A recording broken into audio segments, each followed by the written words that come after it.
It looks as though this is being aimed at business clients that look to have potentially been duped. Right. Potentially, according to this story, apparently the Foreign Exchange International Payments Department may have misrepresented pricing to clients in order to win their business. The Wall Street Journal did a report on this, and then the FBI investigation followed. Again, all of this according to the Wall Street Journal. The American Express spokeswoman is not commenting to the Journal on the FBI investigation. Presumably, the folks at Bloomberg are trying to reach out to Amex as well. I mean, to put the decline in context, look at the past year's performance here. The shares are up 24%. They closed at a record as recently as August 28th. So, yes, you're looking at a pullback in the stock here today. It's a pullback of less than 1.5%.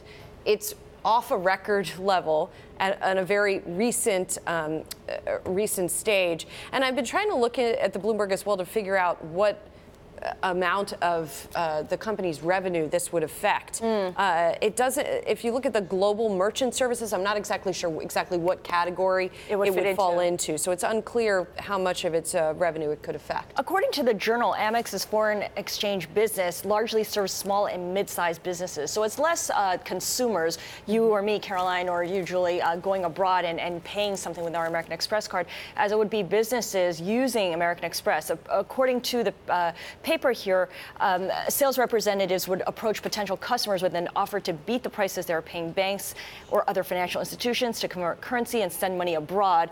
And the representatives didn't inform the customers that the margin had a markup that Amex would add. And Julie, I mean, you were just talking about fintech being in the firing line today with Square selling off, but Forex is such a hot area for fintechs to be disrupting. We've seen the likes of TransferWise, which has been grown out of Europe, which undercuts the bank significantly. It's interesting as to whether Amex was trying to get in on this, particularly with SMEs.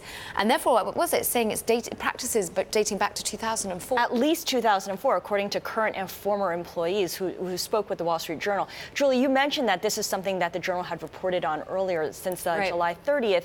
Apparently, following that story, American Express has also launched its own internal review. So they're looking into this as well, in addition to the FBI and the Office of the Comptroller of the Currency. And it is interesting that if indeed it's been going on for that amount of time, that it is just now being disclosed or coming to light in some way. So not even being disclosed because the American Express person declined to comment to the Journal.